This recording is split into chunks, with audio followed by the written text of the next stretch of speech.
So, one way of conceptualizing yourself is that you're one speck of dust among 7 billion.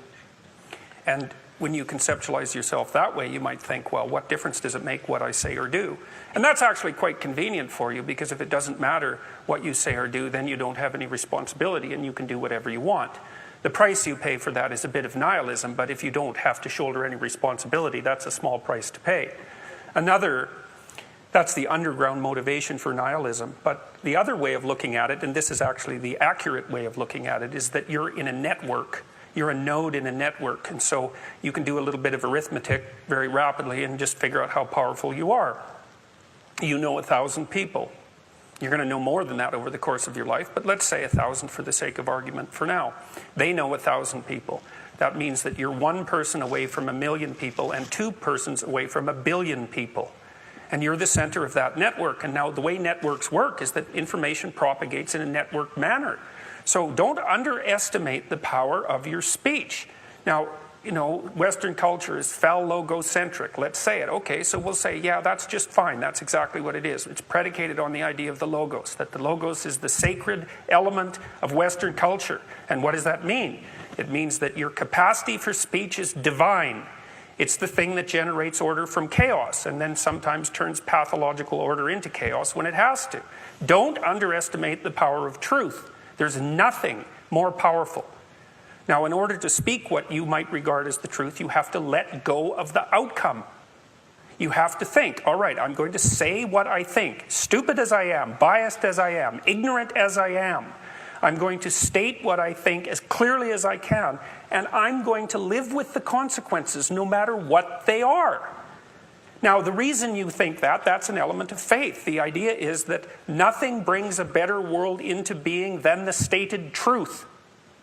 Now, you might have to pay a price for that, but that's fine. You're going to pay a price for every bloody thing you do and everything you don't do.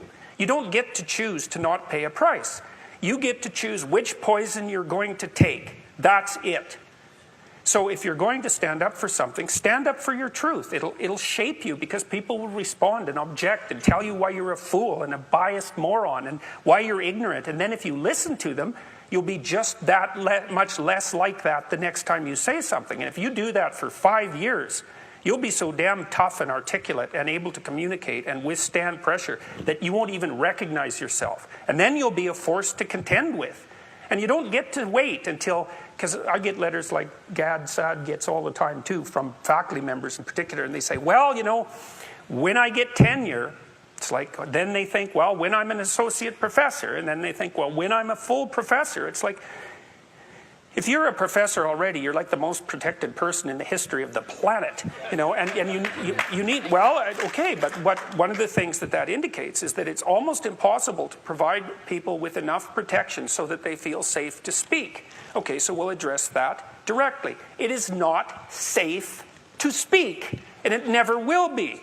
But the thing you got to keep in mind is that it's even less safe not to speak.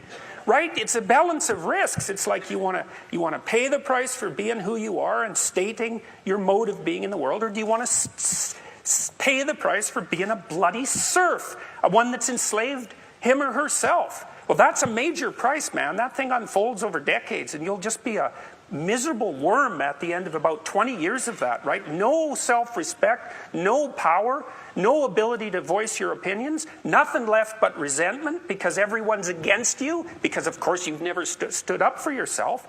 It's like, say what you think carefully, pay attention to your words. The price it's a price you want to pay if you are willing to believe that truth is the cornerstone of society. And in the most real sense, if you're willing to take that leap, then tell the truth and see what happens. And nothing better could possibly happen to you. There'll be ups and downs, and there'll be pushback, and there'll be controversy and all of that, but it doesn't matter. The truth is what makes the world, the truth is what redeems the world from hell, and that's the truth. And we saw plenty of hell over the last 100 years, and we haven't learned a bloody thing from it. It's like, wake up, tell the truth, or at least don't lie. That's a start.